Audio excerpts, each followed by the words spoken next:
গুরুত্বপূর্ণ ম্যাচের আগে বড় ধাক্কা খেল বার্সেলোনা। সেমিফাইনালে খেলতে পারবেন না কুন্দে।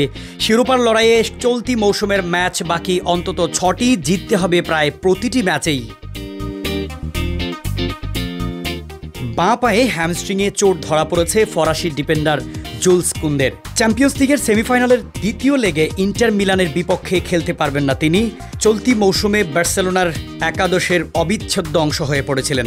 বুধবার রাতে অলিম্পিক স্টেডিয়ামে ইন্টার মিলানের বিপক্ষে বার্সার ম্যাচটা শেষ হয় ৩-৩ গোলে। প্রথম লেগের সেই লড়াইয়ে চোট পান কুন্দে। বৃহস্পতিবার সকালে তার মেডিকেল পরীক্ষায় চোটের বিষয়টি নিশ্চিত করেছে ক্লাব। বার্সেলোনা এক বিবৃতিতে জানায়, আজ সকালে করা পরীক্ষায় দেখা গেছে প্রথম দলের খেলোয়াড় জুলস কুন্দের বাঁ পায়ে হ্যামস্ট্রিং ইনজুরি হয়েছে, তবে তিনি কতদিন মাঠের বাইরে থাকবেন সেটি স্পষ্ট করেনি ক্লাবটি। আগামী মঙ্গলবার সান সিরোতে অনুষ্ঠিত হবে ফিরতি লেগ। সেই ম্যাচে তো বটেই, ১১ মে লা লিগায় রিয়াল মাদ্রিদের বিপক্ষে এল ক্লাসিকে তো কুন্দেকে নিয়ে শঙ্কা দেখা দিয়েছে।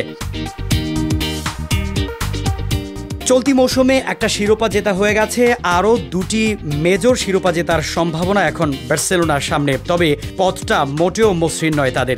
মৌসুমের অন্তত ৬টি ম্যাচ বাকি, আর জিততে হবে প্রায় প্রতিটি ম্যাচেই। ঠিক এই সময়ে এসে বড় ধাক্কা খেল দলটা। ২৬ বছর বয়সী এই ডিফেন্ডার চলতি মৌসুমে বার্সেলোনার হয়ে সব প্রতিযোগিতা মিলিয়ে এখন পর্যন্ত ৫৩টি ম্যাচ খেলেছেন। এতেই পরিষ্কার হয়ে যাচ্ছে দলে তার গুরুত্বটা কত বেশি। সেই তার অনুপস্থিতি বার্সা কিভাবে সামনে নেবে সেটাই এখন দেখার বিষয়। বুধবার ইন্টারের বিপক্ষে দ্বিতীয়ার্ধে কুন্দের জায়গায় খেলেছিলেন এরিক গার্সিয়া। এছাড়াও বার্সা ডিফেন্ডার রোনাল্ড আরাউহোর এই জায়গায় খেলার অভিজ্ঞতা আছে, সেটাও আবার এল ক্লাসিকোর মতো মঞ্চে।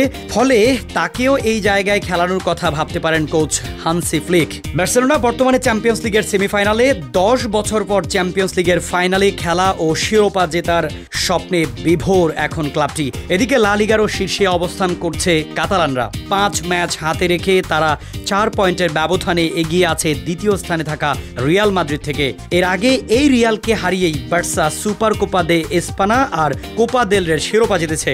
ফলে মৌসুমে সম্ভাব্য ৪টি শিরোপা জয়ের সম্ভাবনা এখনও টিকে আছে বার্সার সামনে।